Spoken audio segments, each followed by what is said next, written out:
Entonces, bueno, pues vamos a arrancar. Declaración anual 2025 y temas relevantes. Si bien traemos algunos temas adicionales que dan algún impacto en la declaración anual, como saben, es un resumen, una recopilación que hace el contribuyente, todos los contribuyentes en esa declaración anual, donde hoy, cada día y hoy más que nunca, sabemos que la información está precargada en el sistema de la autoridad y eso hace pues que el contribuyente muestre con toda transparencia las operaciones que ha realizado durante el año. Sabemos que los FDIs son aquellos comprobantes que están ya en el sistema precargado y eso hace un cúmulo que en la declaración anual pues ya aparecerán los ingresos, aparecerán las deducciones. Por supuesto que hay un vínculo en todas las transacciones, llámese DIOT, llámese declaraciones informativas, habiéndose presentado ya desde el 15 de febrero. Todo ello hará que las empresas puedan ver al momento de hacer su declaración un resumen de esa información ya presentada. ¿Qué es lo que estaremos platicando hoy dentro de los temas relevantes? Cosas que los contribuyentes tendrán, además, que tener el cuidado de lo que están declarando. Así es que el tema principal es la declaración anual. Luego hablaremos del Plan Maestro 2026, que tiene que ver con datos donde la Secretaría de Hacienda está suponiendo ya su plan de ejecución en materia de revisión de cumplimiento, pero enfocado más que nada a la recaudación. Hoy día el tema de los comprobantes por operaciones inexistentes, aunque esa palabra falso, primero trataron de sacarlo, pero de todos modos lo siguen repitiendo más ahí en ciertos temas, ¿no? La reforma a la ley de amparo, que por supuesto tiene impacto en aquellos créditos fiscales que ya existan de años anteriores y que la autoridad requiera a un contribuyente el día de hoy, sin duda estará impactando en analizar qué pasa con la ley de amparo si un contribuyente no estuviera de acuerdo en lo que la autoridad presume. Bueno, pues analizará qué proceso y qué etapas o qué fase de la defensa fiscal, defensa jurídica pudiera tener, y es probable que llegue al tema de la ley de amparo, principalmente en el tema de garantía del interés fiscal, que ya comentaremos más adelante. Primero, pues muchas gracias también a mis socios, a nuestros colegas que nos acompañan para platicar con nuestros clientes y amigos, ¿verdad? Bueno, pues es analizar esos efectos que lleva en la declaración anual como un sumario, como un resumen de lo que cada contribuyente tiene que probar, mostrar y con eficiencia poner el número que deba ser, ya tratándose de los atributos fiscales, la CUCA, la CUFIN, porque eso sirve para realizar una comparación y verificación por parte de los contribuyentes. Dentro de los antecedentes, pues ya sabemos, ¿verdad? Se presenta en los 3 meses siguientes al cierre del ejercicio. Hay quien de repente dice, oye, es que fíjate que tengo que presentar o tuve que presentar el provisional de diciembre en los primeros días de enero, pero pues, prácticamente ya los pagos que traía en noviembre ya me cubrían el impuesto anual. ¿Qué puedo hacer? Bueno, pues tienes 3 meses para hacerlo. Hoy ya estamos en marzo, de hecho, a inicios de marzo pudimos hacer incluso desde febrero esa presentación o tratar de tener ya la información lista que venga resumida ya en el precargado del anual, por el tema que todo el mundo sabe que si haces un pago provisional complementario de un mes del 25, pues hay que esperar 24, 48 horas para que esa información puesta allá, complementada, aparezca precargado. Si tuviéramos que hacer 12 complementarias del año 25 para que aparezca precargado el anual, pues prácticamente échale una cuenta, ¿verdad? 12 por 2 días, casi nos lleva el mes de marzo para que antes del 31, no recomendamos hacerlo en los últimos días del mes porque el sistema va a estar precargado y para aquellos que tienen cantidad a pagar, pues empieza el nerviosismo a que no lo puedan presentar. Así es que dentro de ese lapso hay que hacerlo, hay que determinar el resultado fiscal o la utilidad gravable, calcular el impuesto y tener ya todo listo para que se pueda presentar, amén de que un dato adicional en esa declaración es precisamente la base y el monto de la PTU. ¿Qué información requerimos? Iván, creo que ahí es donde nos apoyarías, ¿no? Claro. ¿Qué tal? Buenos días a todos. Gracias, Manuel. Gracias a todos. Sí, como bien citaba Manuel, hacer una declaración anual prácticamente ya en los últimos días del mes de marzo, pues estamos hablando de que podría llevar incluso errores o información grave que podría desencadenar quizás hasta una revisión, ¿no? Entonces, lo que nosotros sugerimos es que desde inicios de del mes de febrero, si es posible, o ya ahorita, inicios del mes de marzo, pues se vayan viendo toda la información necesaria para poder llenar esta declaración de la manera correcta, porque este será el camino adecuado para que la compañía, uno, cumpla con sus obligaciones fiscales y dos, se evite cualquier molestia por parte de la autoridad. Entonces, aquí estamos resumiendo información que consideramos necesario recabar antes del llenado de la declaración anual. Para esto, pues, partimos de las balanzas de comprobación, las normales, las definitivas, e incluso si es que existe algún mes de ajuste, un mes 13, también contar con ella. Con esta balanza de comprobación, lo que nosotros recomendamos es mapearla, le denominamos de esta manera mapearlo, tomando en consideración los conceptos que la declaración anual nos va a pedir en 2025 y también los que se declararon en el 2024, de modo que exista una coherencia entre los rubros declarados en ambos años. Hay que tomar en consideración que esta declaración anual es comparativa, tanto de estados financieros como la conciliación de 2024 y 2025. Y una de las cosas que existe o que ha venido existiendo es que ya la declaración anual nos pregunta si cumplimos con el envío de la contabilidad electrónica. Te pregunta exactamente si se cumplen con, con los requisitos de la contabilidad electrónica contenidos en el Código Fiscal de la Federación y en su reglamento. Entonces, eso es un dato muy importante porque tenemos que mencionar sí o no. Sí, y como ustedes bien saben, cuando se pone una respuesta negativa, pues probablemente pueda desencadenar alguna revisión por parte de las autoridades fiscales. Como comentaba, también los estados financieros son comparativos, los que se tienen que vaciar en la declaración anual. De ahí que es importante contar con ambos estados financieros. Estamos hablando del estado de situación financiera, el estado de resultados y la conciliación comparativo.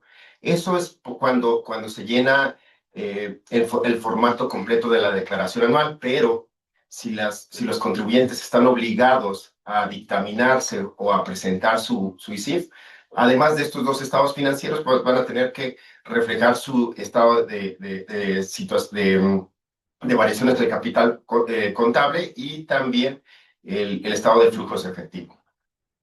Como tercer punto tenemos el amarre de los FDIs, tanto de ingresos, deducciones y nómina, toda vez que la declaración anual ya maneja como información precargada los ingresos que aparecen en pagos provisionales y que la autoridad lo que hace es comparar los ingresos declarados en pagos provisionales, consecuentemente la declaración anual, versus los ingresos emitidos por CFDIs. De ahí llega a detectar ciertas diferencias y es cuando manda cartas de invitación para que los contribuyentes la solventen, ¿no? Entonces, la sugerencia para este caso es que cuenten con un amarre de ingresos debidamente contra la contabilidad, contra lo declarado, y de esta manera pues, se van a evitar muchos problemas. La parte de la conciliación contable también es un rubro muy importante que deben de contar, tanto del 2024 como del 2025. Los vaciados de impuestos también es otro de los rubros que deben de tener los contribuyentes. ¿Por qué? Porque ya estas declaraciones, como se habrán dado cuenta, ya te piden bastante detalle. Te piden desde los impuestos locales, los federales, como los estatales. Entonces, sí es necesario. Ahora, otra de los rubros importantes para el estado de resultados es que ya la autoridad solicita la información segmentada entre partes relacionadas y no relacionadas. Es decir, te pide en una columna que se reflejen los ingresos y deducciones con partes relacionadas como con partes no relacionadas. Entonces, la sugerencia es contar con el estudio de precios de transferencia y verificar que lo que se contiene en el estudio de precios de transferencia pues se plasme tal cual en la declaración y obviamente pues coincida con la contabilidad. Otra de las partidas importantes son las declaraciones informativas. Como ustedes bien saben, existen declaraciones informativas por operaciones con el extranjero, en específico financiamiento o con partes relacionadas. Entonces, también es importante contar con estas declaraciones. ¿Por qué? Porque para el caso del ICIF o del dictamen fiscal, pues te pide incluso la fecha de presentación. Y bueno, todo lo que tiene que ver con los atributos fiscales debidamente actualizados, pues también es necesario contar con su papel de trabajo.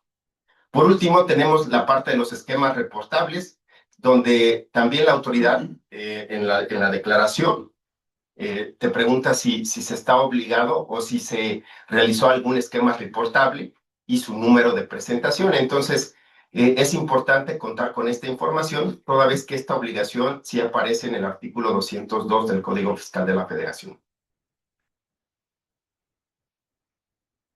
Bueno, ahorita vamos a partir con la declaración anual, y antes de hacerlo, vamos a poner 3 rubros importantes que se deben de tomar en consideración, o 3 obligaciones importantes. Una, el dictamen fiscal; otra, el ICIP; y otra, lo que sería el formato completo. Ahora, ¿por qué es importante tomar en consideración estos rubros? Porque de acuerdo con los ingresos, para el caso de la declaración anual 2025, tenemos que tomar o tenemos que partir con los ingresos del 2024 para ver si estamos obligados a dictaminarnos, a presentar el ICIP, o en su caso tenemos la opción de dictaminarnos. ¿Cuál es la diferencia para el caso de la declaración anual entre estos 3 rubros? Bueno, resulta que para el caso del dictamen fiscal, la declaración anual se presenta en un formato simplificado, al igual que para el ICIP. Y cuando no se está obligado a estos dos, o no se opta por el dictamen fiscal, el formato de la declaración es completo, donde además de los datos de la declaración anual, se tienen que reflejar los estados financieros. A continuación, vamos a mostrar las obligaciones antes mencionadas, cuándo se está obligando, cuándo se opta, o incluso cuándo pues tendríamos que utilizar el formato completo de la declaración anual. Para este caso, tenemos que el dictamen fiscal es obligatorio cuando los contribuyentes en el ejercicio 2024 presenten ingresos iguales o superiores a 1.940 millones o tengan acciones colocadas entre el gran público inversionista. En este caso, el formato de la declaración anual que se presenta es simplificado. Por otra parte, los contribuyentes pueden optar por presentar su dictamen fiscal cuando tengan ingresos acumulables en 2024 mayores o iguales a 157.785.000, o su valor del activo sea de 124.650.000. Y por último, el último supuesto es tener por lo menos en cada uno de los meses del ejercicio 300 trabajadores. Es importante mencionar que son 2 obligaciones diferentes, la de dictaminarse y la del ICIF. ¿Por qué? Porque incluso pudiera darse el caso, o sea, se han visto casos donde los contribuyentes dicen: oye, pues yo prefiero presentar el ICIF que dictaminarse. Pero la realidad es que si el dictamen es obligatorio, ¿sí? Y el contribuyente decide presentar el ICIP, no se estaría cumpliendo con esta obligación del dictamen, y por ende la declaración anual se podría dar por no presentada, y obviamente todos aquellos beneficios que los contribuyentes tienen por dictaminarse, pues podrían perderse. Para el caso del ICIP, sí, para el caso del ICIP, tenemos que los contribuyentes tienen que voltear hacia el ejercicio 2024 y ver si sus ingresos son mayores o iguales a 1.062 millones, y de esta manera podrían, más bien, estarían obligados al ICIF. También, si tienen acciones colocadas entre el gran público inversionista y no caen en los demás supuestos del artículo 32H, estarían obligados. Y de igual forma, las empresas o entidades paraestatales de la Administración Pública Federal estarían obligadas al la presentación del ISIF, al igual que aquellos contribuyentes que sean partes relacionadas de contribuyentes que estén obligados a dictaminarse. Para este último caso existe una exención de 13 millones para las actividades empresariales que realizan las personas físicas o personas morales, o bien 3 millones para servicios profesionales, obviamente que prestan las personas físicas. En este caso, para el ISIF, pues tenemos que la presentación de la declaración anual también sería simplificada. Sin embargo, a la hora de que se presente la declaración anual, se tendría que presentar el ISIF también. Sí, a diferencia de la declaración, a diferencia del dictamen fiscal, este dictamen pues se presenta en el mes de mayo, entonces aquí pues en este caso por tiempo sí conviene en muchos de los casos optar incluso por la parte de dictaminarse. Ahora, ¿quiénes están relevados de presentar el ISIF?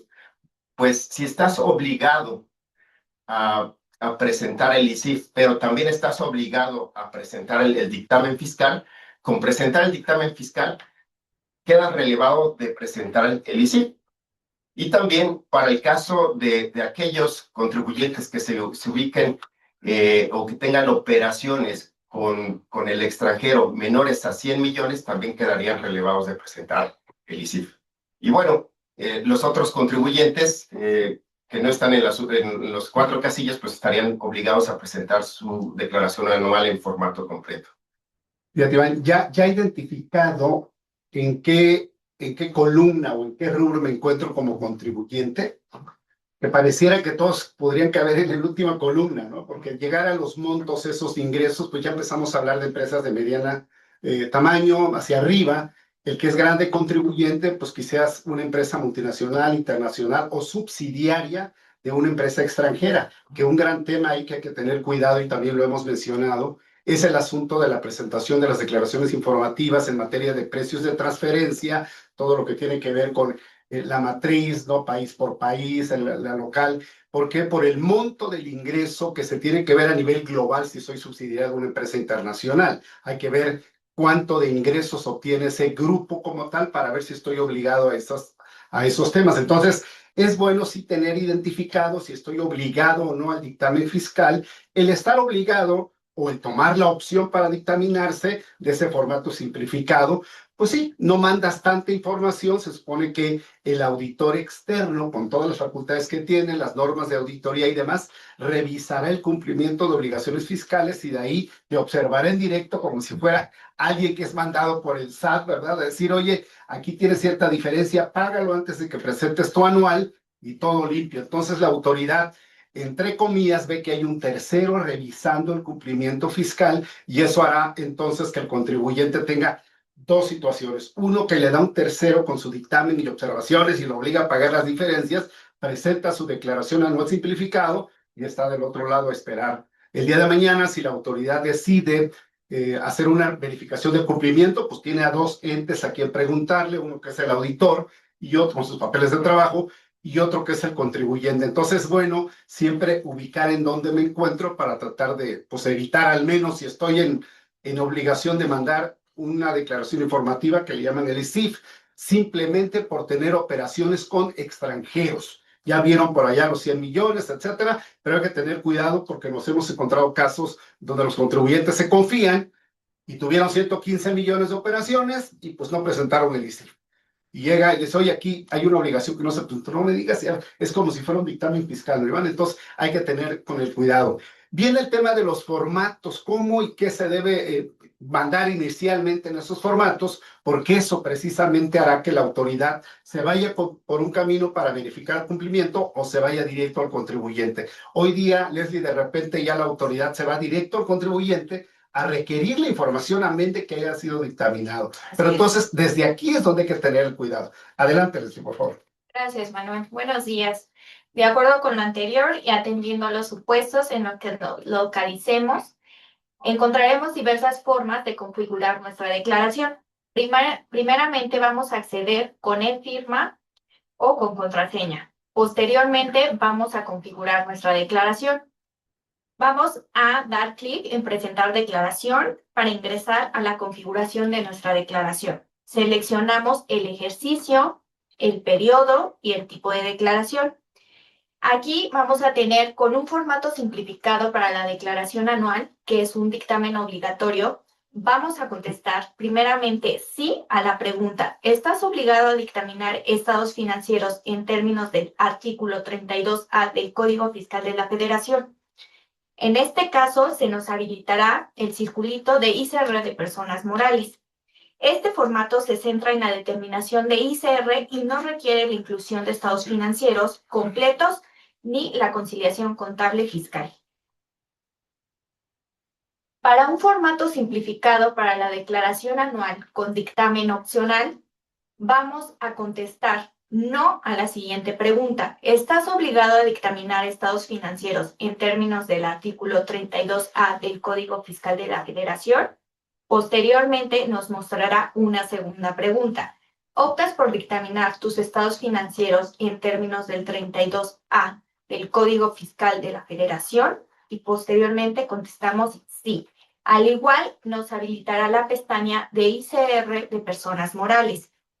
Para este formato se centra la determinación. Es un formato más simplificado y permite facilitar el cumplimiento fiscal para aquellos que generan ingresos y activos superiores a los que ya habíamos comentado, respectivamente.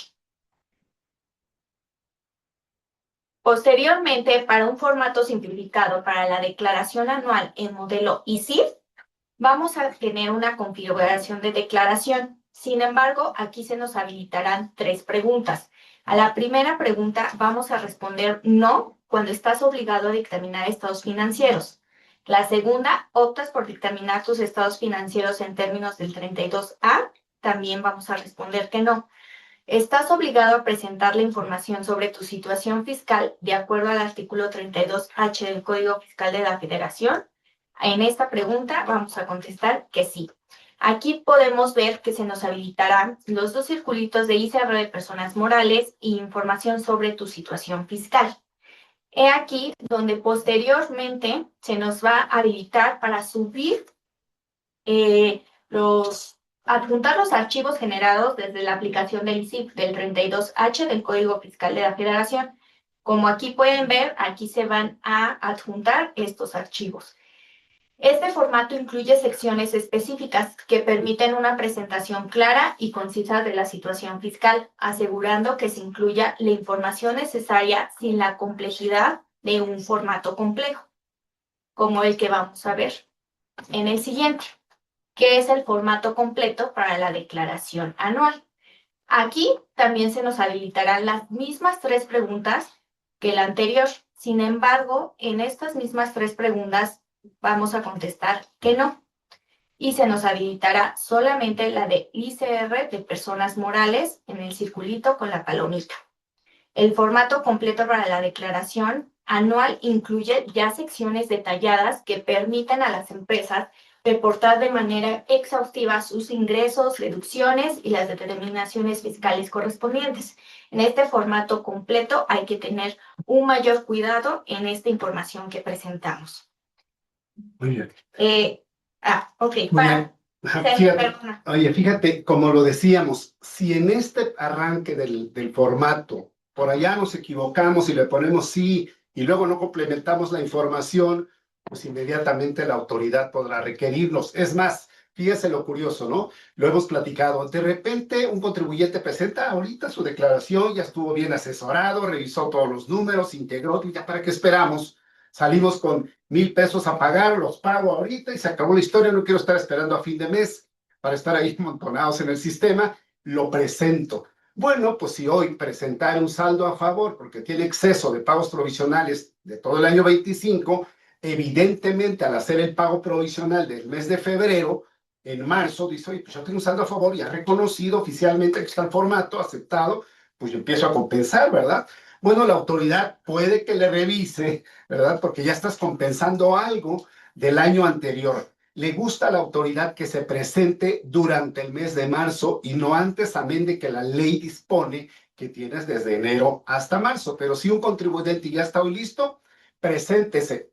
Si esto no lo pongo debidamente con el cuidado, pues puede que desde ahí empecé mal, ¿verdad? ¿Por qué nos pone el tema de ICR de paraísos fiscales, de jubifis, como le llamamos, ¿no? Porque también hay la obligación de declarar si tiene una inversión la empresa en algún paraíso fiscal, en Islas Vírgenes, Nassau, etcétera. Bueno, pues tenemos obligación de declarar en México porque es residente en México la empresa o la persona física, declarar en México. Ahí hay que identificarlo. Tiene varios efectos este tema porque pareciera que son dos informaciones que hay que subir. Hay que tener cuidado en no duplicar esta información. Si hablamos ya en temas de renta, Adriana, de ingresos, deducciones, qué es lo que tiene que hacer un contribuyente ya adentro, ya pasamos este filtro, lo revisamos, tuvimos el cuidado, voy a hacer el paquete completo.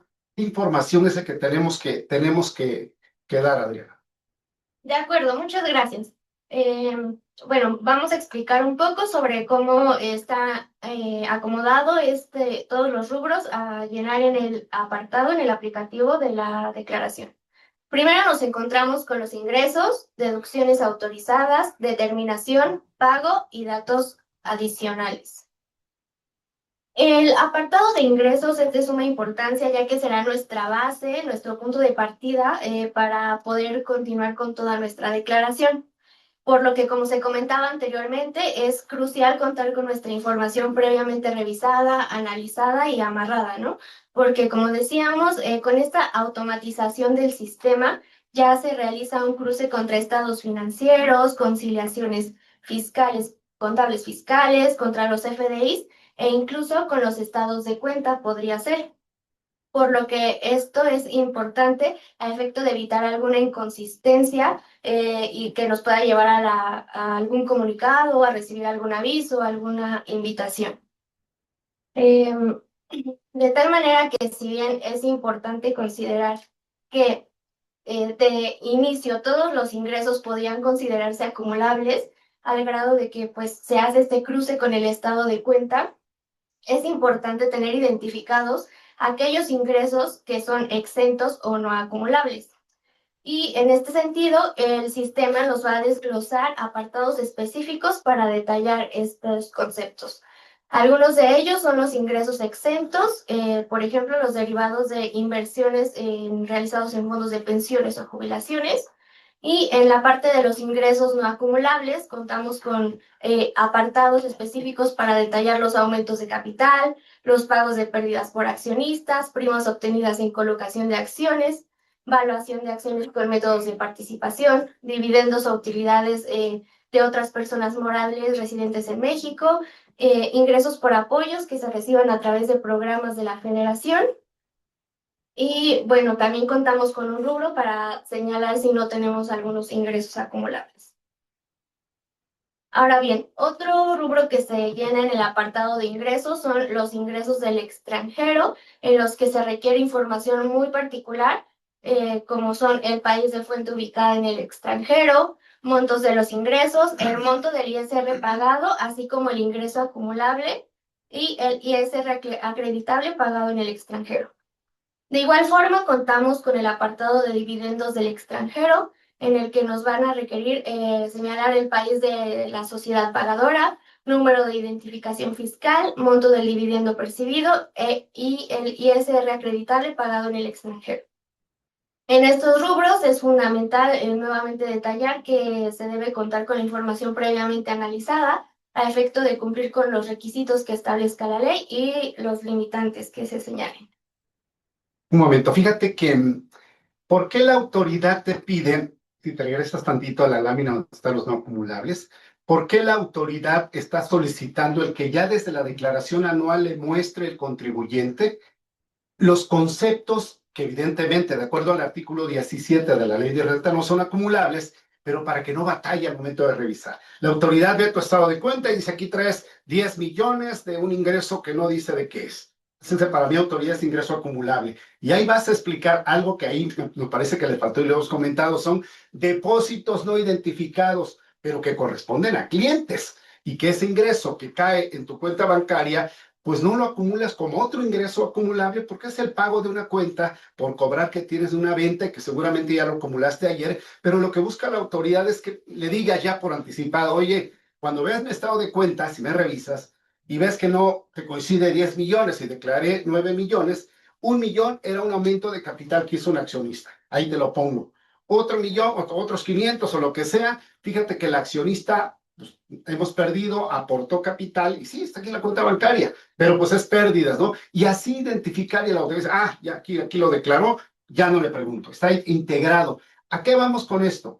Si tenemos en esa conciliación que deben hacer las empresas cada mes y en el año, tenemos ingresos que son mayores, sumado a todos los estados de cuenta, mayores a los FDIs, hay que tenerlo integrado. Y si en esa integración no pusimos alguna de estas, hay que ver dónde lo ponemos para que la autoridad no venga a cuestionarnos, a decirnos que es un ingreso acumulable. Para eso pone este renglón. En el siguiente, por favor, nada más como para ampliar un poquito el tema. Evidentemente, decíamos, hay que declarar lo que tenemos invertido en paraísos fiscales, pero este quizás no es de paraísos fiscales, o sí, no sabemos, y de repente aquella inversión nos pagó un dividendo hacia México.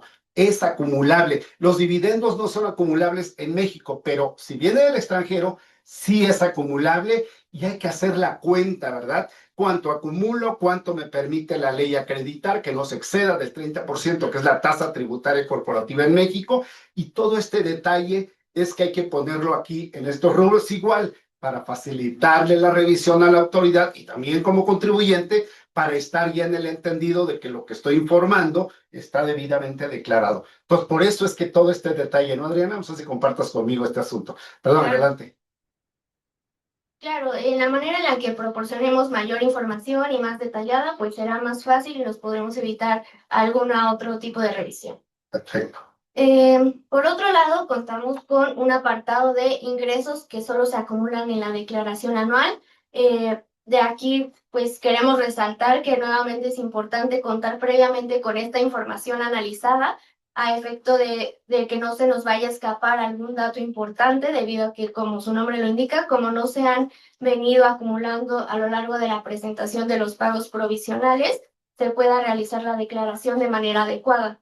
Estos supuestos podrían ser estímulos fiscales acumulables, utilidades distribuidas por fideicomisos, ajustes derivados por precios de transferencia, que es muy importante contar ya Sí. con nuestro papel de trabajo al momento de realizar la presentación de la declaración, ingresos por fideicomisos inmobiliarios, ganancias por enajenación total de activo, también con la opción de acumulación de ingresos por cobro total o parcial, el costo de la adquisición del terreno deducido, ingresos por inicio de operaciones, la diferencia del total de las erogaciones estimadas actualizadas y otros ingresos acumulables que, como su nombre lo indique, no han venido reflejándose en nuestras declaraciones de pagos provisionales y que tengamos que detallar en este momento del año. Sí, ya decíamos, ¿no? Que toda la información puesta por un contribuyente en los provisionales se va precargando, y aparecen en el manual. Esto, como bien lo cita la autoridad, algo que no lo pusiste provisionales, ¿no? Por ejemplo, ese 3% del estímulo para tomar la deducción de terrenos en proyectos de desarrollos inmobiliarios, pues solo va en la anual. Y otras cosas como el ajuste de precios de transferencia que pudo ser en el año 25 o incluso que a principios del 26 se haya tenido que hacer un ajuste del año anterior. Bueno, pues hay que informarlo, declararlo, pues no estuvo, ¿verdad? Entonces, hay que tener cuidado. Hoy día una de las preguntas que nos hacen los clientes y contribuyentes, oye, fíjate que si le meto un ingreso complementario de estos en la anual, como que me está obligando la autoridad a que lo haga en el pago provisional de diciembre. Ahí lo ponga para que ya aparezca precargado. Repito, hay que tener cuidado en esos 24, 48 horas para que aparezca precargado y entonces ya observarlo. Si no se observa, hay que esperar. Por eso es importante el tiempo. Digo, estamos a principio de marzo, por eso quisimos presentar estos datos en este webinar y por supuesto estamos para apoyarles en lo que ustedes consideren. Adelante, Adriana. Gracias. Y bueno, como aspectos a considerar en los apartados de ingresos, pues repetir nuevamente que es fundamental contar con información y cruce de la información con nuestros estados financieros, con nuestra conciliación contable fiscal, como decíamos, incluso con nuestros estados de cuenta y con toda la información de manera que sea coincidente y no haya diferencias al momento de presentar nuestra declaración. Como se comentaba, en el caso de presentar ISIF o algún dictamen fiscal, verificar que estos ingresos coincidan, porque incluso si el aplicativo llega a detectar alguna diferencia entre los estados financieros precargados, no nos va a permitir avanzar en la carga de nuestra información. Y pues conciliar estos ingresos en todo momento es como la recomendación y lo más importante para presentar la declaración. Exacto. Quisiera hacer un comentario. Sí, no, ajá. Muchas veces, lo que hemos observado en la parte de los ingresos es que ya no les da tiempo a los contribuyentes de presentar las complementarias, y lo que hacen es, lo ajustan con las deducciones, de modo que ni te van a cuadrar los ingresos con CFDIs, ni te van a cuadrar con las deducciones tampoco. Entonces, el hacerlo es de esta manera, lo que va a ocasionar es que seguramente la autoridad va a detectar diferencias y te va a mandar tu respectiva carta de invitación. Entonces, o quizá alguna auditoría. Entonces, sí es importante hacerlo de esta manera. Y también otra de las cosas que hemos visto, que los estados financieros que se reflejan en la declaración anual, que vienen los ingresos y demás, no coinciden contra los que se plasman en el ISIF o en el dictamen. Entonces, es otro también foco que se aprende, pues porque existe una discrepancia entre lo que estás declarando en la parte de ISR, lo que comentaba hace ratito Leslie, y lo que estás manejando por la parte de estados financieros o en el ISIF o en el dictamen fiscal. Excelente. Sí, tienes razón, ahí hay que tener cuidado con eso. De hecho, es importante que los contribuyentes tengan presente que para facilitar el llenado de estas declaraciones, ya el SAT cuenta con sistemas institucionales para que visualices información precargada, como pueden ser los pagos provisionales, la PTU pagada en el ejercicio, las retenciones pagadas, el remanente de declaraciones como pueden ser pérdidas fiscales, pagos al extranjero, dividendos y CFDIs como bonificaciones o descuentos. Esta información ya viene precargada. Entonces hay que tener cuidado con esta precarga de información y que la considere. Perfecto, muchas gracias. Adelante, Elena. Gracias. Una vez que ya tenemos cargados nuestros ingresos y que hemos detallado aquellos que son acumulables y no acumulables, otros aspectos a considerar en la determinación del ISR son las deducciones. Tener igual bien identificadas nuestras deducciones conforme a lo establecido en la ley para poder detallarlas en el aplicativo en los rubros correspondientes. También considerar las pérdidas para efectos de nuestra determinación de ISR, la amortización de aquellas que se tengan capturadas en el formato de la declaración anual, indicando en todo momento si corresponden de manera propia o vienen de alguna escisión. Y como lo veíamos incluso al inicio del año, que a veces pues identificar correctamente que se está haciendo la actualización de las pérdidas, porque como lo veíamos recientemente, el sistema puede llegar a tener algunos errores en los que no se carguen de manera correcta, y por eso siempre estar al pendiente y tener también nuestra información previamente analizada para contar con nuestros datos correctos. De hecho, ese renglón, hubo muchas quejas al principio. Los contribuyentes que estaban ya listos para presentar sus declaraciones decían, no me aparecen las pérdidas. Bueno, pues precárgalas, tampoco me permite. Entonces ya se les tuvo que decir a la autoridad, oye, modifiquen el aplicativo para que esto ya aparezca. Hoy día ya se puede, ya vienen las pérdidas, ya se puede observar para que ya la declaración vaya caminando como debe ser, ¿no? Sí, digo, este tema sí es algo que se dio en el mes pasado. Sí, precisamente era para los pagos provisionales. No podrías amortizar las pérdidas fiscales. Entonces, los contribuyentes lo que hacían era ajustar en los ingresos. Y bueno, ajustar ingresos, lo que va a derivar es que tengas una discrepancia en los ingresos que vas a tener en la declaración anual. De ahí que lo que se recomendó en su momento fue que se acercara a la autoridad. La autoridad, incluso ya en sus oficinas, lo que mencionaba es que se abría un caso de aclaración para ir mencionando. Entonces, si tienen este tipo de casos y se ajustaron, pues lo que recomendamos es que vayan con la autoridad, se acerquen para efectos de que se les permita este ajuste, ¿no? Oye, a propósito, ¿por qué ese simbolito que ponemos ahí al lado derecho, no? Evidentemente tus pérdidas declaradas en el año 1 ahí están totales, los vas amortizando, los vas amortizando. Este cuadrito chiquillo, el último, hoy día es un poquito de ocuparse, no de preocuparse, pero sí de ocuparse, porque si recuerdan, hoy día tenemos en el Código Fiscal aquellos esquemas reportables que por allá atrás le pusimos 14 y más, ¿verdad? Porque son más de 14. Entonces, uno de ellos es, si estás en los últimos años para amortizar una pérdida fiscal, cuidado en tener bien documentado el por qué generaste ese ingreso. A la autoridad, entre comillas, ¿verdad? No le gusta el que, oye, tienes 10 años y ya estás en el 9 y 10. ¿Qué pasó, no? Generaste ahí a fuerzas un ingreso de qué es, tiene soporte, hay razón de negocios, tiene materialidad. ¿Por qué si no entonces es un esquema reportable que hay que mandarle el aviso y la información, si fuera el caso, hay que analizar bien el tema a la autoridad? Tengan mucho cuidado en ellos de ese último cuadrito, en los últimos años, lo habíamos puesto en rojo, ¿verdad? Pero en los últimos años para ver por qué. Ya sé que estamos en los 10 años, pero hay que tener ese cuidado. Adelante, Adriana. Claro, es de tener siempre la precaución, sobre todo en estas medidas que se han robustecido en estos últimos años.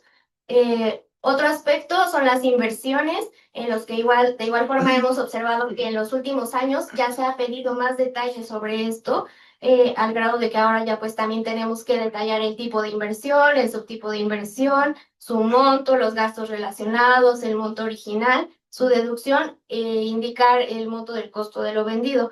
Todo esto pues dentro del aplicativo para que se quede muy detallado de dónde proviene y pueda realizarse de manera correcta la declaración. Finalmente, el ISR acreditable en el extranjero también se debe indicar su origen, si es propio o proviene de alguna escisión, indicando RFC de la sociedad descendente en este caso.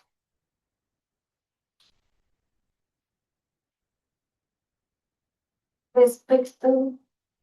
Ok. Bueno, una cosa, una introducción. Ya tienes todas tus deducciones identificados, ya está soportado todo, tienes tu defense file, como le llamamos, ¿verdad? ¿Cómo voy a encarar a la autoridad mañana si me cuestiona? Aquí está, aquí está, aquí está, todo lo que es razón de negocios, etcétera. Tengo las deducciones, tengo los ingresos bien identificados, todo está en orden, tengo bien conciliado los FDIs que emití con lo que me está diciendo la autoridad y ahí voy en camino, ¿no? De repente, ya concluiste. Oye, y después al final, ¿qué me sucede? ¿Qué me da todo eso? Bueno, ya sabemos que el accionista aportó su capital, ya sabemos que el negocio fue generando utilidades, ya tienes todas las deducciones, ya tienes todo bien identificado, tus estímulos y demás. Tengo la autoridad fiscal base de impuestos. Hay que calcular la UFIN. Ahorita lo vas a acompañar. Y vas a concluir, ¿verdad? Sí. ¿Verdad? Bueno, respecto a las deducciones, también contamos con la nómina ya precargada y se modifica el importe solo a través de los FDIs de nómina. Aquí es muy importante mencionar que respecto a las actualizaciones del sistema, en el aspecto de nómina tarda más del tiempo, aproximadamente hasta 2 semanas, en poder verse reflejada todos los movimientos que se hagan, por lo que recomendamos que igual se haga con tiempo a efecto de que cuando se cargue la declaración ya cuente con toda la información actualizada. En el detalle de las deducciones fiscales, también como las deducciones contables y no fiscales, tener bien identificado, como decíamos, con nuestro análisis de nuestras conciliaciones, las deducciones de inversiones y determinación del costo de venta fiscal. En cuanto a los estímulos fiscales, que también nos pide detallar el aplicativo, tener identificado de dónde provienen, si de donaciones, deducciones adicionales por enajenación de libros o periódicos, deducción adicional de gastos de capacitación. Estos son algunos ejemplos de los estímulos y de las opciones que nos desglosa el aplicativo. Deducción adicional de gastos por innovación o patentes, deducción adicional por gastos de innovación, modelos de utilidad, de certificaciones iniciales o de contratación a personas con discapacidad o adultos mayores, entre otros que pueden venir de opción en nuestro aplicativo. Perfecto, ahora sí van con los temas de los atributos. ¿Qué? O sea, de repente el contribuyente dice, ahí ponle 1,000 pesos, hombre, luego vemos. Cuidado, porque ahora de ahí está partiendo la autoridad, no solo para revisar reducciones de capital, hablando de CUCA, sino pago de dividendos por la UFIN, y si la información que le pusiste no está bien integrada y soportada, Marquitos, tráete el hacha, ¿no? Correcto, gracias. Sí, efectivamente, como se habrán dado cuenta en el apartado de lo que es la cuenta de capital de aportación, incluso en el de la CUFIN, pues hemos visto que prácticamente los renglones que se reflejan son los que se mencionan en este cuadrícula, ¿no? Saldo inicial, aportaciones de capital, primas por suscripción de acciones, reducción de capital, resultado y saldo actualizado. ¿Y qué sucede cuando la compañía o el contribuyente tuvo movimientos? No te permite hacer, no es como un tipo formato donde tú vas haciendo las actualizaciones y vas incrementando los movimientos. Entonces, pues muchos contribuyentes dicen, oye, ¿qué hago aquí? ¿Cómo lo ajusto? Pues resulta que en el instructivo del llenado de la declaración anual, lo que la autoridad comenta para este tipo de casos es que se sumen los movimientos por cada concepto, o sea, aportación de capital, primas, reducciones de capital, se plasme y de esta manera únicamente se refleje la parte de la actualización y con eso se llega al saldo actual. O sea, de alguna manera se está resumiendo, pero ya también la autoridad te está diciendo cómo hacerlo, ¿no? Entonces, sí es importante hacerlo de esta forma para efectos de que los atributos fiscales estén debidamente plasmados. Oye, sobra decir, Iván, de las experiencias que hemos tenido con nuestros clientes, algunos, que tengan el comprobante que soporte el pago de la aportación del capital. El comprobante del accionista, su transferencia electrónica, su estado de cuenta, copia de cheque, el documento que tenga de que se aportó. Y por contra, la empresa, su estado de cuenta, donde entró el dinero, para que eso es el soporte de la CUCA. Y cuando vende las acciones, igual dice la ley, costo comprobado, compruébame que pagaste eso. De repente hay una reducción de capital y les pides esa información. No, no, es de 1945, no tengo que tener eso. Yo acabo de entrar ayer, ¿no? Y le preguntas, ¿sabes quién descubrió América? Sí, no estabas. Entonces, a ver, ¿por qué no se tiene ese folder, ese expediente de la vida de la empresa? Hoy día es muy importante. Ha habido casos donde la autoridad ha tumbado el costo fiscal de acciones. ¿Por qué? Porque no se tiene el comprobante del pago. Pero déjense ir más allá. Un accionista no pagó su aportación y hasta dividendo ya le dio. Claro. Cuidado, estamos en otros ingresos y es un problemón. Entonces, como recomendación es bueno, pues que se cuente con esta información, Iván. Adelante. Sí, Manuel, acabas de tocar un punto muy importante porque incluso hay aportaciones de capital provenientes de capitalizaciones, sí, y los contribuyentes pues no cumplen con el requisito de que esa capitalización esté certificada por computador público, es autorizado. Entonces, esa es una de las cosas también. Obviamente, todo lo que tiene que ver con movimientos de capital. Acuérdense que hay una actualización de socios y accionistas que también se debe de presentar un aviso dentro del mes siguiente a aquel en que se realice este movimiento. Entonces, la realidad es que muchas veces no se tienen, no se están cumpliendo con estas informaciones fiscales y deja tú las obligaciones que se tienen con la Secretaría de Economía, ¿no? Entonces, este tipo de descuadres empieza a provocar que la compañía tenga pues diferencias y obviamente pues para la autoridad se puede valer para decir, oye, ¿sabes Fíjate, Iván, perdón que voy a terminar. No. Fíjate, Iván, que este tema de poner ahí muy bonito la suma de las reducciones, la suma de aumento, si la autoridad lo verifica con tu AMEA que le llamamos, ¿no? El aviso de modificación de capital, ¿verdad? De aumento o disminución. Oye, aquí me pusiste que aumentaste, pero no diste el aviso, multa. Cuida, porque es recaudar por como sea y esta información va a servirle a la autoridad para ligar esto que acabas de decir, que también es interesante y que cumplan los contribuyentes. Ahorita vamos a ver cómo todo esto está ligado, ¿no? Cuando lleguemos ahorita al estado de los estados financieros.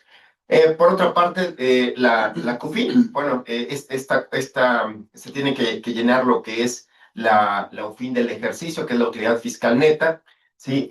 Se debe de considerar el saldo inicial de la CUFIN. Lo que se hace es, se menciona si es que hubo dividendos decretados o dividendos percibidos, más la actualización, estamos llegando al saldo de la CUFIN. Entonces, esta parte también es importante que se refleje. ¿Por qué? Porque si vas a hacer un costo fiscal de acciones o vas a vender las acciones, más bien, y obviamente determinar el costo fiscal de las acciones, pues toda tu CUFIN debe estar debidamente plasmada en las declaraciones, cosa que muchas veces no se realiza, ¿no? Entonces, Esto es por la parte de la COFIN. Ahora, por la parte de los estados financieros, hablando de una declaración anual con formato completo, aquí, bueno, esta es la estructura, a grosso modo, del estado de posición financiera. Y aquí, si se dan cuenta, viene la parte del ejercicio fiscal 2025. De entrada, tenemos que llenar, esta es la parte, o sea, tenemos que entrar a los iconos donde dicen captura e ir reflejando detalle a detalle. Oye, para el caso de efectivo y equivalentes de efectivo, pues cuánto es de caja, cuánto es de banco, cuánto es de inversiones, y así sucesivamente con el ejercicio fiscal 2025. Por la parte del ejercicio fiscal 2024, esta ya viene precargada y viene precargada tomando en consideración la declaración anual que se presentó el año pasado. Hay casos donde no viene precargada la información en 2024, pero esto se da precisamente cuando optaste o estuviste obligado a dictaminarte y obviamente presentaste el dictamen, o cuando presentaste el ICIF, ¿sí? De ahí para allá, en teoría, bueno, y obviamente cuando inicies operaciones en el 2025, no vas a tener, no te va a aparecer nada precargado en el 2024. De ahí para allá, se supone que todos esos datos deben de estar precargados. Aquí la recomendación que hacemos es que haya una consistencia o una comparabilidad entre la información reflejada en el 2024 y 2025. ¿Por qué? Porque pueden dar ciertas diferencias, ¿no? Que pudieran levantar una alerta. ¿Sí? De ahí que nosotros recomendamos que el mismo mapeo que se hizo en el 2024 sea prácticamente en el 2025. Ahora, ¿qué pasa si en el 2024, por algún error involuntario, se clasificó la información de manera no apropiada? Pues bueno, el formato de la declaración te permite modificarlo. Entonces, es una de las cosas que te permite esta declaración. Aquí lo que nosotros recomendamos, si es que se va a hacer esto, pues también se analice si es necesario presentar alguna complementaria para efectos de reflejar lo mismo, ¿sí? O incluso, si se dan cuenta en la parte en la parte del medio de este formato, viene una opción llamada notas. Entonces, ahí también se podría hacer cierto tipo de aclaración, ¿no? Ya hemos comentado también en otras sesiones, cuidado con eso de las notas, ¿verdad? Porque decimos, no contestes lo que nos preguntan, ¿no? Ponle ahí, si acaso ocupas poner alguna aclaración de algo que pudiera, piénsate revisado el día de mañana. Y si hay algo que tuvieras que explicar como para aclarar algún tema, ponlo. Si no, no pongas nada hasta que te pregunten, ¿verdad? Es importante lo que dice Iván de que esté mapeado, que tenga sentido lógico lo que declaraste el año pasado con lo de este año. No quiero decir que sea el mismo monto, pero en una variación de cuentas por cobrar, es un ingreso fiscal cobrado. Y aquellos que pagan impuestos conforme ha cobrado, ¿verdad? Una sociedad civil, etcétera. Todos los renglones tienen cierta relevancia. Si no soy claro en lo que estoy poniendo o integrando en un concepto sin meter ajustes, como bien decías, pues te pueden preguntar y a la hora de contestar, pues no vas a poder contestar si no tienes integrada, ¿no? Claro. De hecho, también, para aquellos contribuyentes que estén obligados o opten por dictamen fiscal o que estén obligados al ICIP, te pide hacer el mismo comparativo, solo que si existe cierta diferencia, el formato del ICIP o del dictamen te pide que hagas una aclaración, una nota aclarativa, o sea, es obligatorio. De ahí que es importante que con tiempo se armen esos estados financieros, porque a la mera hora, pues, cuando uno está llenando el ICIP y demás, con el tiempo encima, pues muchas veces lo que te obliga es a poner algo que puede ser incluso inapropiado, ¿no? Bueno, regresando al instructivo o al formato completo de la declaración anual, estas notas se podrán incluir con un máximo de 300 caracteres.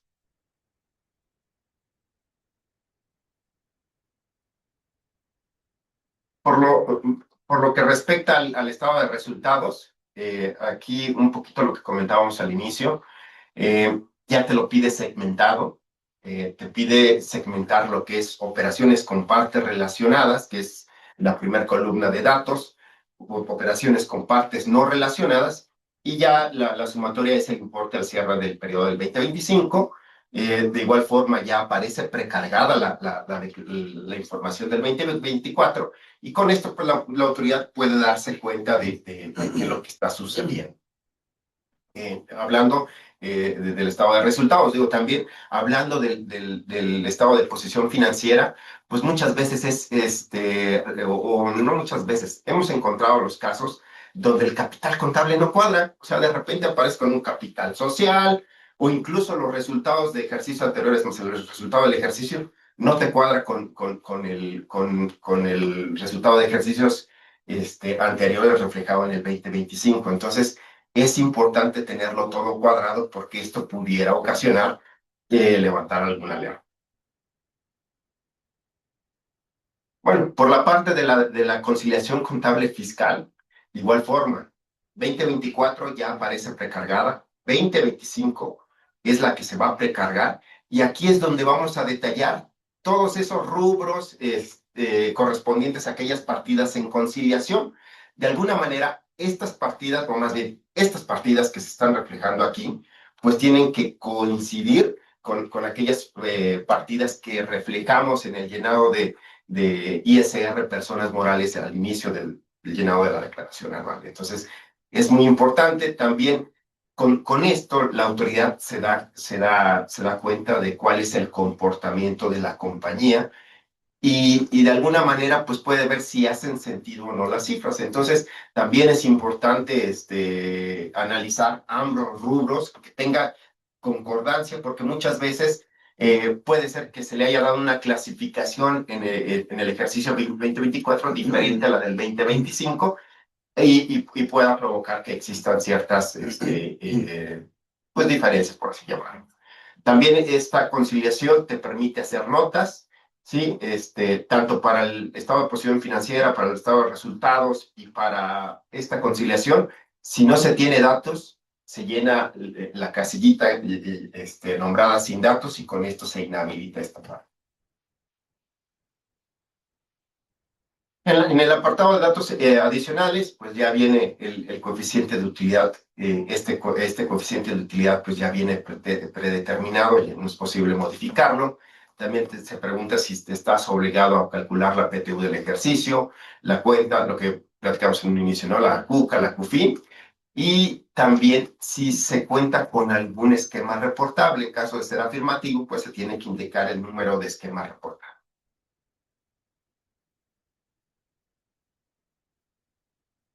Otros aspectos a considerar, pues bueno, lo que hemos venido comentando, ¿no?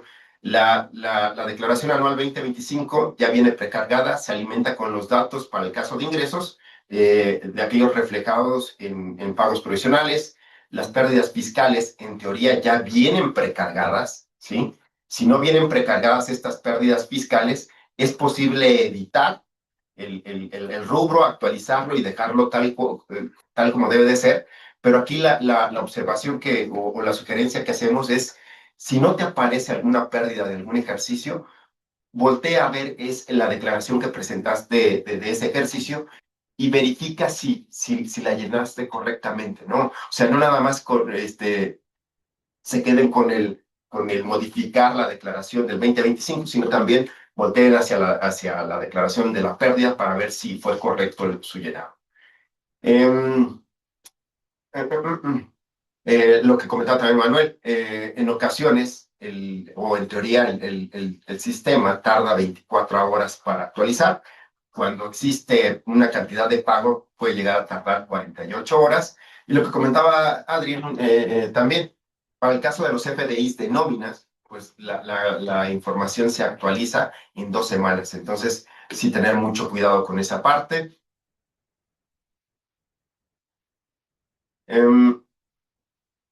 Ver la parte de las pérdidas fiscales ya la comentamos. La clasificación de los conceptos igual. UCA y CUFIN.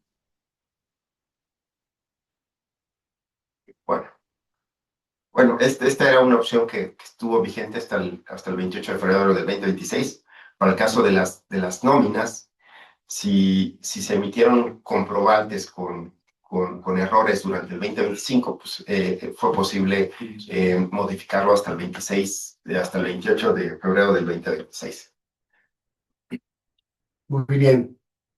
Todo ese tema, toda la información que ya vimos y hay que mostrar, bien integrado, bien soportado y todo, pues va a llevar a la autoridad a verificar el cumplimiento. Así es que dio a conocer, antes no se sabía exactamente por dónde va la autoridad, hoy ya nos da un poco de pauta para decir, señores, prepárense, porque con afán de optimizar la administración tributaria, fíjense el cambio, ¿no? Vamos a recaudar y queremos recaudar más, pero con afán de optimizar la administración tributaria, ejerceremos estas acciones, ¿verdad? Ya para verificar el cumplimiento, para poner a prueba la modernización del proceso de las auditorías que llevemos y para mejorar la relación con los contribuyentes, o sea, la relación fisco, ¿verdad? Fisco y contribuyentes, pues una mejor relación. Así es que prepárate, porque dentro de los criterios de programación de revisiones o auditorías están estos rubros a lo que le pondremos más atención. Si eres contribuyente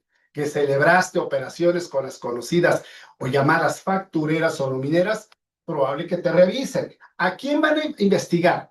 Pues quizás en menos porción a quien acumuló, ¿verdad? Y quien pagó un IVA. Esperemos que sí se haya declarado. Van a buscar más al que dedujo y acreditó. Entonces hay que tener cuidado. Ya más adelante Mauricio, mi socio, les va a platicar un poco del tema de lo que viene ahí en las facturas estas de operaciones inexistentes. Entonces, este es un tema. Aquellas que presenten pérdidas fiscales recurrentes, ¿por qué? ¿Quién te las financia? ¿Tu holding? ¿Un préstamo? ¿Qué es lo que te lo está financiando? Como para yo poder observar también el impacto que tienes en tu capital contable, seguramente negativo, y ya probablemente estés en tema de quiebra técnica, etcétera, que ya es un tema societario, pero en no fiscal es probable que te cuestione. Si simulas o aplican ilegalmente deducciones, como decías, de repente un cuadro, un ajuste, es probable que te revise. No, fíjate que estoy obteniendo ingresos, pero pues no los declaré, ¿verdad? Amén de lo que ya platicamos del estado de cuenta, de la contabilidad, de explicar allá. Si no lo informaste, te puedo cuestionar. Abuses de estímulos. Bueno, ¿dónde podría haber un abuso quizás en aquel contribuyente que le pone, no se dedica ni a nada a hidrocarburos y le pone por allá estímulo de hidrocarburos, ¿verdad? Restado. No vendes ni gasolinas, apenas compras para tus autos de ventas, pero entonces, ¿por qué estás tomando ese estímulo, verdad? Presentan inconsistencias entre lo que importan. Hoy día, la AGACE, que es la Administración General de Auditoría de Comercio Exterior, está más atento a verificar el tema de las fracciones arancelarias en las que se importan los bienes, que probablemente no esté en lo correcto y tengas que presentar un ajuste para pagar ese complemento de impuestos, o lo que informaste era lo que importabas es otra cosa, ¿no? Entonces también te puede cuestionar en esto. Si importas productos, ya decíamos, con diferente, no cumples con la regulación arancelaria, te pueden revisar. No pagas retenciones de los empleados. Si tienes operaciones con paraísos fiscales, UBIFIs o como le llamemos, si no informaste o no declaraste, te puedo requerir. Y o estás pidiendo devoluciones en exceso a lo que te corresponde, te puedo revisar. Como recuerdan, te autoriza la autoridad y te dice, me reservo las facultades de revisarte. Entonces, antes de ir a solicitar una devolución, hay que verificar. Hay empresas que tienen el cuidado de tener a una firma experta en revisar ese tipo de cosas para que ella le diga, como una auditoría, ¿verdad? Oye, tienes 1 millón, fíjate que esto cumple requisitos, esto no, etcétera, 950, ¿ok? Pidamos 950, pero hay que cuidar los efectos colaterales. Quizás eso que no cumplió requisitos tampoco es deducible. Cuidado con ello. Pagan menos impuestos en tasa efectiva. Ya sabemos, volvió a publicar la Secretaría de Hacienda aquellas tasas que ella le llama efectivas, pero más bien es una tasa porcentual de referencia a los ingresos acumulables. Lo tienen por sector, entonces hay que darle un vistazo de repente para verificar si estoy dentro de ese rango o no. Y si no lo estoy, es donde hay que armar el defense file. ¿Por qué no estoy tributando con ese porcentaje de referencia? ¿Por qué? Porque nos pueden cuestionar. Si bien no es vinculatorio a decir, te vengo a revisar y fundamento en que no estás en la tasa, no existe eso, Mau, ya nos platicarás, pero sí es un tema de referencia. Entonces hay que tener el cuidado debido, ¿verdad? Hay 66.8 millones de contribuyentes y la autoridad también amablemente ya nos dijo, mira, con todo aquello que te dije atrás, pues voy a revisar un 0.02% de esa masa de 66 millones, o sea, le voy a revisar alrededor de 16,000 contribuyentes, de los cuales 1,200 grandes contribuyentes en este año, de 15,873 grandes contribuyentes, puedo revisar a 1,200.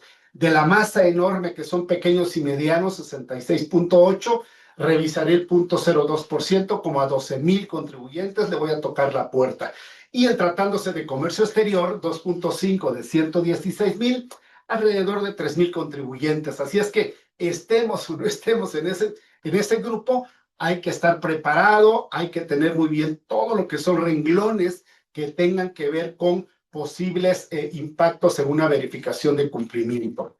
Luego ya después de eso nos preguntan, ayer nos preguntaba un cliente, oye, ¿de veras no hay reforma fiscal y todo? No, bueno, no hay nuevos impuestos, pero sí hay adecuaciones en el Código Fiscal y otras disposiciones que, si bien pudieran no estar en la propia ley del IVA, ley del IEPS, están en la ley de ingresos como ley matriz de las leyes particulares. Hay que revisarlas, hay que observarlas. Todo el tema de IVA acreditable de aseguradoras y demás viene allá. Cosas de cambios vienen en la ley de ingresos, pero en el Código Fiscal hay temas de qué ocuparnos y por lo menos tener el conocimiento de cómo nos puede impactar en una posible revisión. Mau, ¿nos puedes hablar un poco de estos temas, del tener cuidado? Porque ya informamos, ya declaramos, pero después hay que seguir con estos temas, ¿no? Buenísimo, claro, sí, Manuel. Me voy a regresar aquí rápido, nada más una lámina para hacer un comentario. Digo, al final del día, esto es como un comunicado que hace las autoridades respecto de cuál es la intención que se tiene, de cómo poder llegar al numerito que reflejan para recaudar a nivel anual. Y bueno, pone cuáles van a ser como los puntos o los enfoques que tienen. Oye, y voy a regresarme tantito porque si vemos casi los primeros 3 puntos van en función a pues operaciones que pudieran ser cuestionadas, pudieran considerarse como inexistentes o pudieran tener ciertos temas. Y bueno, vemos claramente los primeros 3 puntos, bueno, es celebración de operaciones con factureras, presenten fiscales recurrentes o simulen o apliquen ilegalmente deducciones, ¿no? Y bueno, posteriormente pues tenemos justamente los números que decía Manuel, y es importante tener en cuenta que ese es a lo mejor el número que tienen considerado para abrir auditorías, pero no debemos perder de vista que hoy en día existen ya varios procedimientos que la autoridad ha estado aplicando para efectos de recaudación. Sabemos que hoy en día el tema de la restricción de certificado de sello digital pues es un tema muy común, muy delicado, en el cual pues ha sido un artefacto o una mecánica en la cual la autoridad llega con cierta observación y pues casi en el momento de querer solventarlo y para el efecto de poder reactivar el certificado de sello digital, pues casi es una recaudación inmediata, ¿no? También tenemos la parte de las cartas de invitación, donde de igual forma se hacen algunas observaciones y de tal forma pues que se ha visto que se ha concluido en forma de que la autoridad pueda tener una recaudación pues mucho más pronta y rápida en comparación a los procedimientos de auditoría que vamos a llamar que por lo general dura un promedio de 12 meses. Ahora viene lo importante, ¿no? Justo decía Manuel, ¿qué está pasando con este nuevo procedimiento que están incluyendo las autoridades? Que ha sido casi un tema de terror, se escucha por todos lados. ¿Qué es lo que esto está implicando? Pues bueno, vemos que una de las primeras modificaciones se incluye un requisito en el artículo 29A que establece los requisitos de los FDIs. Pues bueno, ya incluyen uno nuevo al final, que es la fracción 9, que es amparar operaciones existentes. Anteriormente teníamos la autoridad había incluido ciertos mecanismos o había hecho relación a que iba a tener mucho énfasis en verificar comprobantes o CFDIs falsos. Y justo como contaba Manuel anteriormente, hubo mucha polémica, ¿no? Al final del día un CFDI falso, pues se cumple con todos los requisitos, está timbrado, etcétera, pues no es falso, ¿no? Realmente el enfoque que tenía que haberse dado era pues cuáles son las operaciones que están parando o si hay un acto jurídico real el que está establecido en el CFDI. Entonces, justamente esta reforma viene a enfocarse a realmente la operación que está involucrada o que ampara el CFDI. Y por eso incluye esta nueva, digamos, este nuevo requisito de CFDIs. Otro punto importante que veamos que en el artículo 29A bis viene un párrafo interesante, ¿no? Que te dice, oye, cuando las autoridades se encuentren ejerciendo cualquier facultad establecida en este código, entiéndase las que ya platicamos, cualquier tipo de auditoría, incluso la nueva auditoría que vamos a hablar ahorita, o cualquier tema de carta de invitación, o cualquier tema de procedimiento del 69B, o incluso del 17H bis, cuando estás en alguno de sus puestos para restricciones de certificado de sello digital.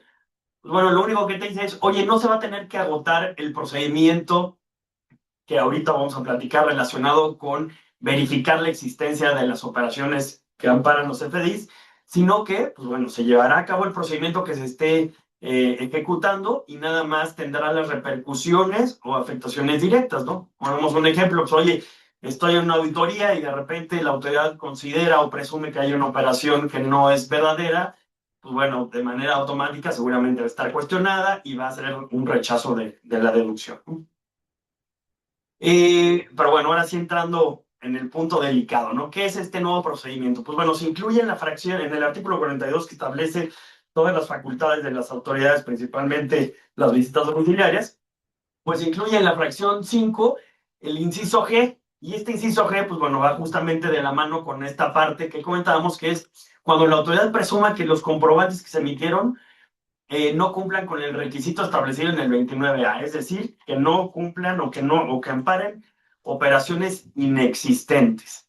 Ahora, hay que tener mucho, mucho control, mucho ojo en esta parte, ¿no? Esta redacción, porque como comentábamos, como que fue una reforma que generó muchísima polémica, muchísimo ruido, muchísimo miedo, digo, con toda la razón, pero hay que estar enfocados a que este procedimiento va en función a los contribuyentes que emiten los CFDIs, no que deducen.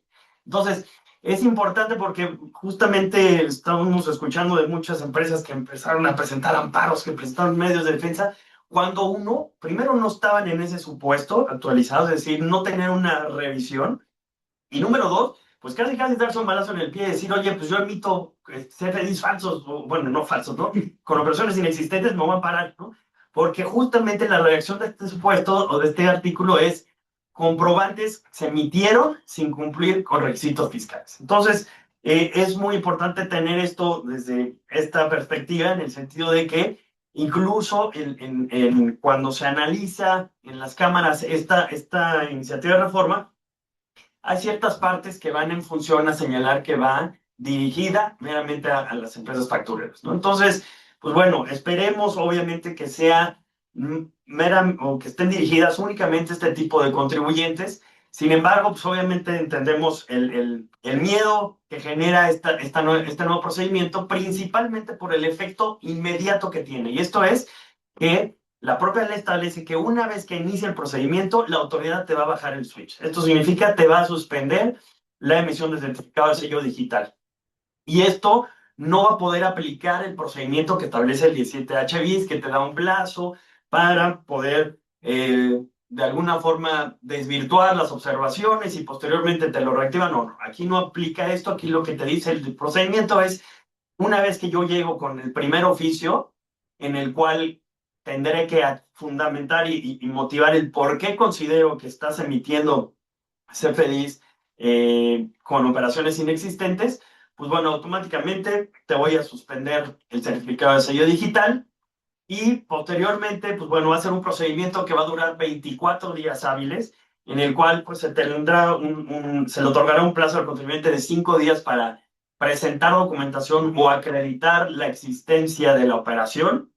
Y pues bueno, si no lo logra hacer en estos 5 días, pues ahora sí que no tendremos para dónde movernos, ¿no? Entonces, pues obviamente esto va a generar una gran repercusión. Sin embargo, pues estamos ahora sí que esperando que sea enfocado meramente a contribuyentes que estén realizando operaciones de manera incorrecta y no se abuse de esta figura sobre contribuyentes, pues que bueno, que realmente realizan sus operaciones de manera correcta y que pues bueno, se vean afectados con estas medidas que toma la autoridad de querer suspender de manera inmediata, ¿no? Lo que dice también el procedimiento es que una vez que se le otorgue el plazo de 5 días al contribuyente y exhiba la documentación, tendrá 15 días la autoridad para emitir un veredicto, y una vez que se emita ese veredicto, pues bueno, tendrá, en caso de ser negativo, tendrá 45 días para publicarlo en el Diario Oficial de la Federación, y posteriormente a esa publicación, todos los terceros que hayan tenido operaciones con este contribuyente tendrán 30 días para reversar el efecto fiscal que le hayan dado a todos esos CFDIs que fueron emitidos. Esto es importante, pues bueno, al final del día también tenemos procedimientos como tabla 17H bis, donde dice, oye, o el 69B de, oye, pues bueno, si estás en alguno de los supuestos donde se publica un contribuyente, llamémosle mal portado, pues bueno, tienes el derecho de audiencia de venir a aclarármelo y vamos a ver cómo va a funcionar. Aquí, vamos a decir, no se otorga este principio de derecho de audiencia, y automáticamente lo que implica es que cualquier tercero que haya dado efecto fiscal a estos comprobantes fiscales respecto a este contribuyente tiene 30 días para reversar y acreditar que se hizo la reversión del efecto fiscal. De lo contrario, también se le restringirá temporalmente el certificado de sello digital. Esto es el tema delicado, ¿no? Porque al final, ya pongamos un ejemplo, si un tercero de repente se da cuenta que un proveedor efectivamente sale publicado en esta nueva lista, que vamos a llamar la lista del 49 bis, pues automáticamente tiene 30 días para hacerlo. Si no lo hace, le van a suspender el certificado de sello digital hasta en tanto no acredite que reversó el efecto fiscal que le otorgó a estos CFDIs, ¿no? Es decir, no hay oportunidad para que ellos acrediten o de alguna forma hagan valer algún derecho de audiencia, si no es automáticamente te tienes que corregir, si no, pues tú también vas a estar suspendido y vamos a mantenerlo así hasta que no lo corrijas. Perdón, una pregunta. Aquí, esta parte sí también está muy interesante porque ¿cómo se da cuenta la autoridad que te corregiste? Es un tema interesante, vamos a ver cómo lo lleva en la práctica. Pareciera que va a estar muy cauteloso o esperando a que todos los contribuyentes que estén relacionados con los CFDIs que emitió, en este caso, esta empresa, pues lleguen con ellos y se acerquen y presenten un tema de declaración, ¿no? Sin lugar a duda, pues vamos a ver qué tan factible va a ser que todos los que tuvieran operaciones efectivamente hagan esta corrección. Sin embargo, pues bueno, el tema es que si no lo haces, pues bueno, automáticamente, en cuanto la autoridad lo detecte, pues viene la restricción de certificado de sello digital, y también de manera paralela pudiera tener un tema de depravación fiscal relacionado por comprobantes fiscales. Sí, porque se podría dar el caso incluso de que si te corregiste, puede ser que sea una operación buena, ya con esto te tienes que corregir, y que la autoridad de repente te baje el switch. Sí, sin lugar a dudas, ¿no? Entonces, vamos a ver cómo va a ir operando este nuevo procedimiento. Sí estamos conscientes, sin lugar a duda, de que este nuevo procedimiento del 17H bis se ha manejado de manera un poco abusiva. Sin embargo, pues bueno, vamos a ver cómo va funcionando esta parte, este nuevo procedimiento, esperando pues que no tenga una repercusión tan dura, o al menos que se cumpla el objetivo que en función meramente a las nomineras, ¿no? A las factureras, y no así en contra de todos los contribuyentes que pues, al día de hoy son bien cumplidos. Esos que están ahí en la foto están haciendo fila para que les apoyen a aclararlo, ¿no? Exactamente. Ya que esté aclarado, ya pues me corregí, etcétera, porque como bien dices, a los que deducen y acreditan, aquí no están, no los invitaron a la fiesta, solo voy con el que emitió y escúchame, porque si no pasa la prueba, tú tienes la repercusión. Reversa todo y presenta tu declaración. Y dice, ¿cómo se da cuenta la autoridad? Pues si ya me corregí, le pongo un caso de declaración diciéndole ahí, me corregí porque revisé mi situación, no porque me di cuenta que mi compadre me dio una factura, sino que hice una cosa por allá indebida, o esta persona está aclarando, no aclaró, y pues yo le compré ahí 1,000 pesos, lo reversé, ahí va mi complementario, antes de que te toque la puerta. Sí, ¿no? definitivamente Fuera tiene de que caso, hacer ¿no? algo, porque si no, incluso, o sea, puede darse el caso que la operación puede ser real. Ya como Vamos, este cuate. es un tema delicado, si es real, pero si no pudo probar aquel que emitió la factura que era real, ¿cómo le vas a hacer tú, verdad? Entonces, él es el que tiene que probar y ahí es donde está lo delicado, como dice. Totalmente, ¿no? Pueden haber casos en donde una empresa, pues ahora sí que opere a doble timón, es decir, por aquí, o sea, realmente operaciones reales y por acá es una venta de facturas, en donde pues las facturas reales o los contribuyentes o los clientes que hayan obtenido servicios de esta empresa, pues como dices, ¿no? Se ven afectados y ya no tienen ese derecho de audiencia o ese derecho de aclararlo. Entonces, pues bueno, ahí en su caso sí consideramos que hay elementos de defensa para levantar la mano y decir, oye, aquí se está violentando mi derecho de audiencia y ahora sí que derecho de buena fe, ¿no? Sí. Ahora tenemos algunas modificaciones a la ley de amparo. Estas modificaciones entraron en vigor desde octubre del año pasado. Sin embargo, pues bueno, sí hay algunos temas de relevancia o importantes que queríamos comentar, como es el nuevo criterio sobre quién va a estar facultado a presentar un amparo. Y para esto se requiere una elección jurídica real, actual y diferenciada en la persona quejosa. El juicio de amparo en modalidad electrónica, que ya había estado operando desde el tema de la pandemia, sin embargo, pues bueno, ya se viene a estructurar de manera clara cuáles son los procedimientos de manera electrónica. Tenemos otras modificaciones adicionales de ejecución de sentencias, en el cual se establece un plazo específico de 90 días para que las autoridades den cumplimiento a las sentencias. Impugnación de créditos fiscales, pues creo que traía casi nombre y apellido. Esta reforma lo que viene a señalar es que cuando hay un crédito firme, ya no va a proceder un amparo para efecto de la parte del cobro, ¿no? Cuando se venga la ejecución de un crédito fiscal firme. Entonces, pues meramente cuando ya hay un crédito, ya no va a haber una opción de cómo, digamos, aplazar el pago o poder generar algún medio de defensa que anteriormente se tenía a través del juicio de amparo. En tema de ampliación de demanda, pues meramente señalar que solo va a proceder cuando sea un hecho de que haya acontecido, que se tenga conocimiento posterior a la presentación de la demanda. Suspensión en temas de lavado de dinero, aquí va en función a que cuando exista un bloqueo o restricción de una cuenta bancaria, no va a ser procedente la suspensión cuando, digamos, cuando esta congelación o este bloqueo vaya en función a un tema de lavado de dinero o un tema enfocado a temas financieros del agua. Posteriormente tenemos algunos otros temas relevantes. La modificación nos adiciona un párrafo al artículo 192 de la ley de amparo que da en función al cumplimiento de las sentencias. Y esto pues también como que da un poquito de preocupación en función a que establece que el juez podrá delimitar cuándo va a ser competente o no para darle seguimiento al cumplimiento de un amparo. Porque vamos a decir que en dado caso en que resuelva que no es competente o no le va a entrar a la parte del cumplimiento, pues bueno, se van a tener que incluso pues, presentar nuevos medios de defensa cuando pues anteriormente pues presentas un amparo y esperas que se cumpla hasta la pretensión que está señalando en la demanda, ¿no? Plazos, pues bueno, nada más se establecen temas de plazos para efecto de que se cumpla de manera más rápida y expedita la impartición de justicia, tema de funcionamiento y efecto de la suspensión. Esta va un poquito enfocada al tema de órdenes de aprehensión.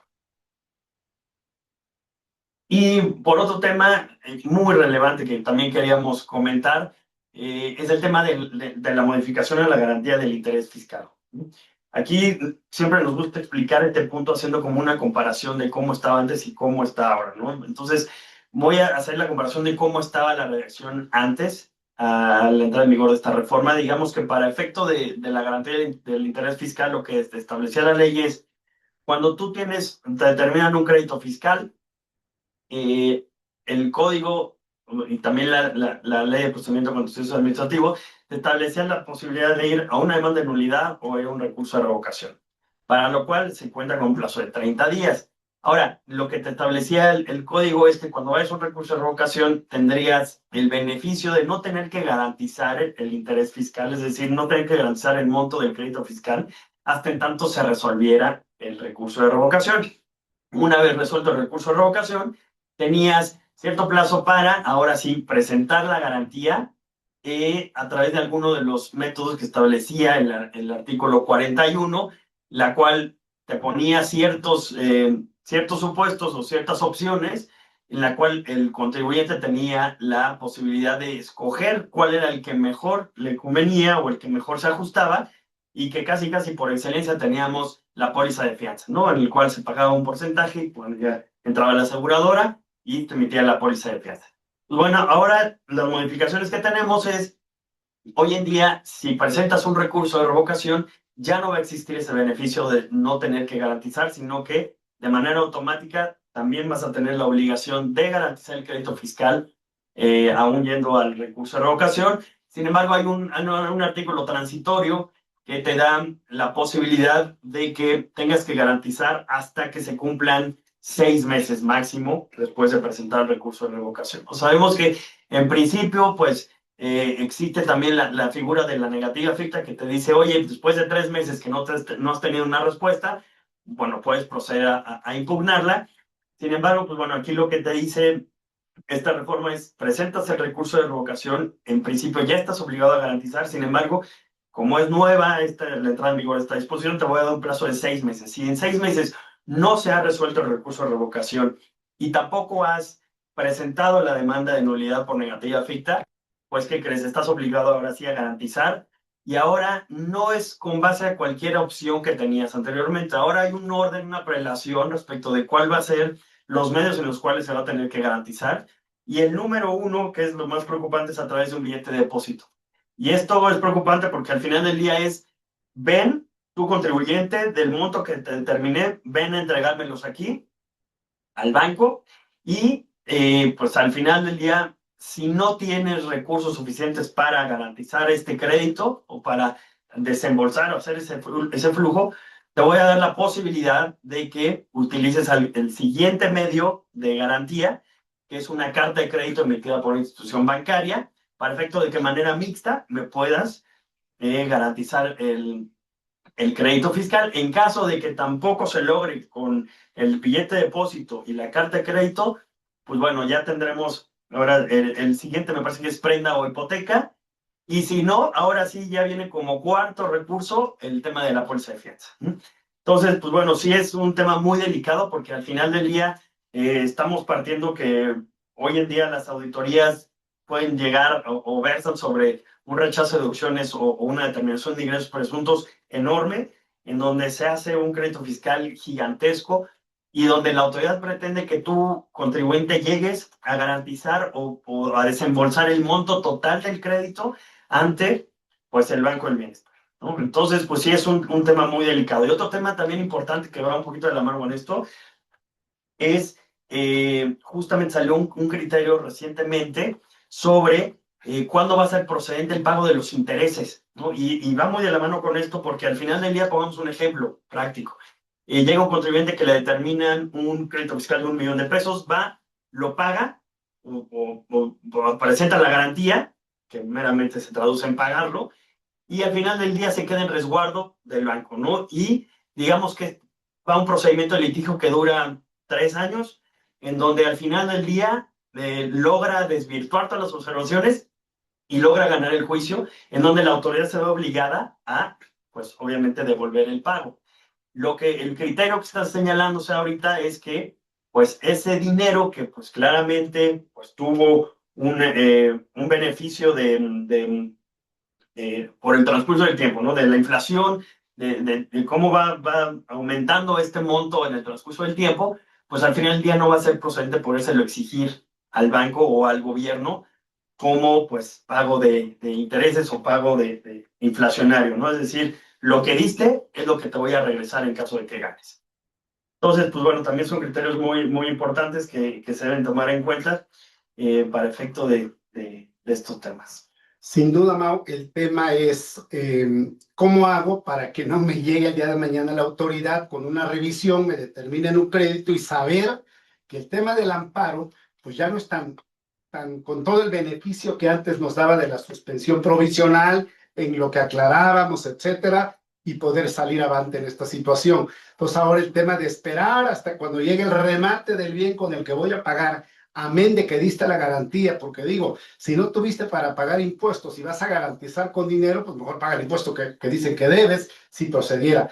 Como no procede, por eso estamos en controversia, pues hay que pasar ahora toda esta situación. Es la valoración de los medios de defensa ahora para poder utilizar en materia fiscal. Bien, pues quisimos compartir prácticamente todos estos temas. Ya sabemos, pues es que una debida presentación con el llenado, con las obligaciones, pues nos va a sacar del escenario de estar sancionados o de tener que atender esa revisión con un lapso pues largo, ¿verdad? Para poder terminar, ya sabemos, 12 meses para terminar una auditoría y más que nada todos los temas que pudieran llegar a una cuestión litigiosa, contenciosa y estar pasando por estos procedimientos. Entonces, quisimos, además de compartir los temas de la declaración anual, de todo lo que tiene que utilizarse para llenar los formatos, para tener cuidado en las cosas que tenemos que informar, tener todo separado, la relación con partes relacionadas hoy día, pues puede ser cuestionado en el valor de mercado de esa operación.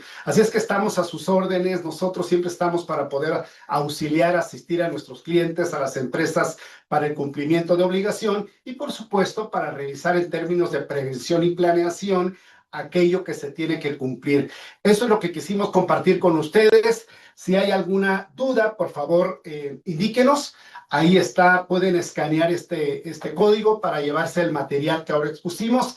Y estamos abiertos a sus preguntas. Si alguien quiere plantearnos, ya vimos que hay por ahí algunas preguntas que ya se están contestando, pero no sé si haya alguna pregunta adicional. Estamos a sus órdenes. Y si no lo hubiera, de todas formas, están los contactos para que nos ubiquen. Por allá, si hay una pregunta que posteriormente quieren enviar, mándenla, les contestamos y si acaso por allá requieren de nuestros servicios, con todo gusto haremos equipo con ustedes para tratar de que ambos veamos el buen cumplimiento de las obligaciones fiscales y en su caso la planeación financiera y fiscal. Muchísimas gracias por su tiempo, gracias socios por acompañarme en esta presentación, acompañarnos. Ramón, Leslie, Adriana, Iván, Mauricio, muchísimas gracias, gracias a todos ustedes. Y nos seguimos viendo en los siguientes webinars. Ya empezaremos en el mes de abril con un programa de actualización fiscal para clientes, para el público. Ya le estaremos anunciando en breves por dónde inscribirse. Y bueno, pues por allá verán también el tema de los costos en su caso, para mantener actualizados a todo el mundo. Hay muchos temas que podemos tocar para el tema técnico particular y práctico en su implementación y también de las invitaciones de próximos webinars. Pues muchísimas gracias, que les vaya muy bien y buenos días a todos otra vez.